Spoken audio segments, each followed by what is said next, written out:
Hi ನಮಸ್ತೆ, ಇದು ಸ್ಕಲ್ಟ್ ಫೇಸಿನ 26ನೇ ದಿನ. ಇವತ್ತು legs day has to be big day. So ಈ ಫಿಟ್ನೆಸ್ ವರ್ಕೌಟ್ ಎಲ್ಲ ಸೈಡ್ಗಿಟ್ಟು ಒಂದು ಇನ್ಸ್ಟಾಗ್ರಾಮ್ನ ಒಂದು ವಿಷಯ ಹೇಳ್ತೀನಿ. ಸೊ ಇನ್ಸ್ಟಾಗ್ರಾಮಲ್ಲಿ ಒಂದು ಅಕೌಂಟ್ ಇದೆ, ಒಂದು ಹುಡುಗಿ ಫೀಮೇಲ್ ಫಿಟ್ನೆಸ್ ಇನ್ಫ್ಲುಯೆನ್ಸರ್ ಅಲ್ಲ, ಒಂದು female content creator account. So ಅವ್ರದ್ದು ಒಂದು ಸಬ್ಸ್ಕ್ರಿಪ್ಷನ್ಸ್ ಇರುತ್ತೆ, 399 ಇದು. ಅದಕ್ಕೆ 10,000 ಜನ ಸಬ್ಸ್ಕ್ರೈಬ್ ಮಾಡಿರ್ತಾರೆ.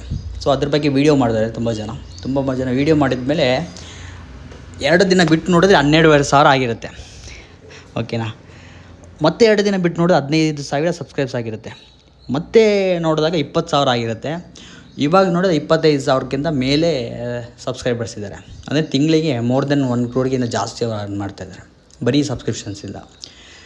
ಸೊ ನಾನು ಏನು ಹೇಳೋಕ್ಕೆ ಹೊರಟಿದ್ದೀನಿ ಅಂದರೆ, ಈಗ ಜಿಮ್ಗೆ ಹೋಗೋದು ಅಂತಲ್ಲ, ಕೆಲವರು ಹುಡುಗರು ಹೇಗೆ ಅಂದರೆ ಏನೋ ಒಂದು ಸಾಧಿಸಬೇಕು ಅಂತ ಏನೇನೋ ಮಾಡ್ತಾಯಿರ್ತಾರೆ. ಅವರೊಂದು ಕಡೆ ಆದರೆ ಇನ್ನು ಉಳಿದ ಕೆಲವು ಗಂಡಸರು ಈ ಥರ ಇವಾಗ 25,000 ಸಬ್ಸ್ಕ್ರಿಪ್ಷನ್ಸ್ ಇದೆಯಲ್ಲ, ಅದು ಯಾರು ಅಷ್ಟೊಂದು ಸಬ್ಸ್ಕ್ರೈಬ್ ಯಾರು ಮಾಡಿರ್ಬೋದು? ಹುಡುಗಿರು ಮಾಡಿರ್ಬೋದಾ, ಹುಡುಗರು ಮಾಡಿರ್ಬೋದಾ?